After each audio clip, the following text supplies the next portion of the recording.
শ্ৰদ্ধাৰ সাংবাদিক বন্ধুসকল, আমাৰ দৰং ওদালগুৰি লোকসভা সমষ্টিত আমাৰ কোচ ৰাজবংশী ভোটাৰৰ সংখ্যা আনুমানিক 4 লাখ আছে।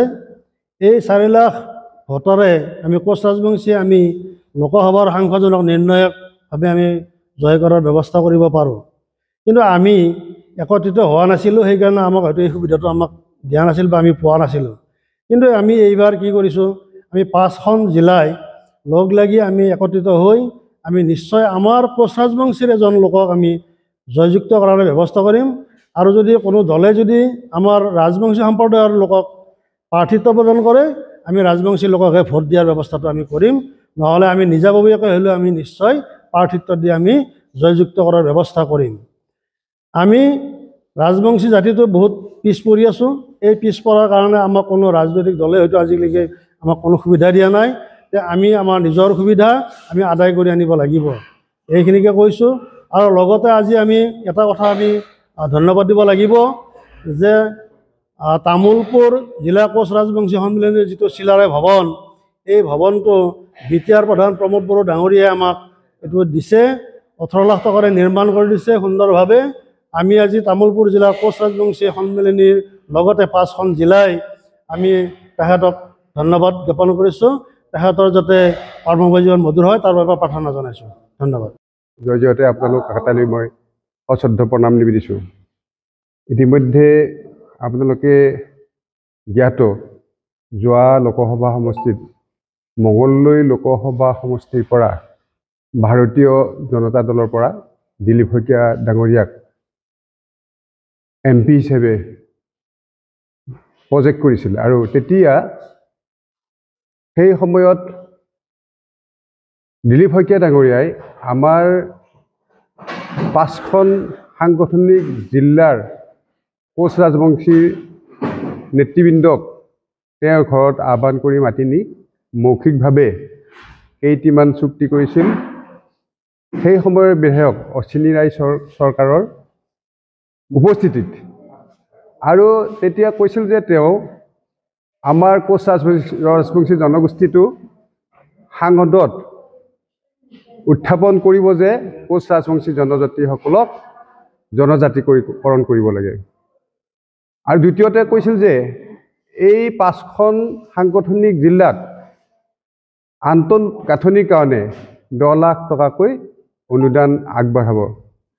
লগতে কৈছিল তেওঁ দৰঙৰ মঙলদৈ চহৰত বিশ্ব মহাবীৰ চিলাৰায় এটি প্ৰতিমূৰ্তি নিৰ্মাণ কৰি দিব। কিন্তু তেওঁ দৰঙৰ চিলাৰায় প্ৰতিমূৰ্তি নিৰ্মাণ কৰাটো বাদৰে কথা, সাংসদত বীৰ লাচিত ফুকনৰ কথাহে সংসদত উত্থাপন কৰিলে।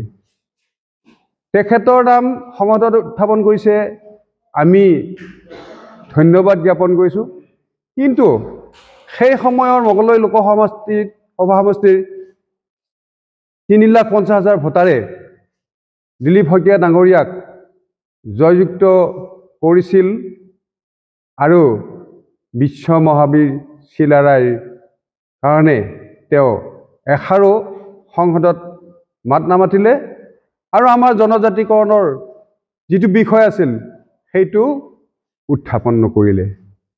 যোৱা 6 অক্টোবৰ তাৰিখে আমি ভেৰগাঁও জিলাৰ অধীনত এখন সাংবাদিক সভা পাতি তেওঁক সোঁৱৰাই দিছিলোঁ।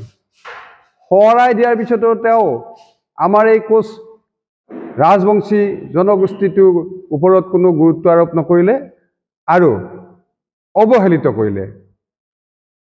তাৰপিছতে তেওঁ সেই সংবাদমেলৰ পিছত বিভিন্ন ঠাইত বিভিন্ন অনুষ্ঠান প্ৰতিষ্ঠানত ক্ষুদ্ৰভাৱে তেওঁৰ সাংসদ পুঁজিৰ পৰা অনুদান আগবঢ়াইছে। কিন্তু আমাৰ কোচ ৰাজবংশী জনগোষ্ঠীৰ জিলা 5খনক কোনো ধৰণৰ অনুদান আগনঢ়ালে আৰু আমাৰ কোচ ৰাজবংশী জনগোষ্ঠী এলেকাৰ কোনো অনুষ্ঠানবোৰতেই তেওঁ কোনো ধৰণৰ অনুদান আগবঢ়োৱা নাই।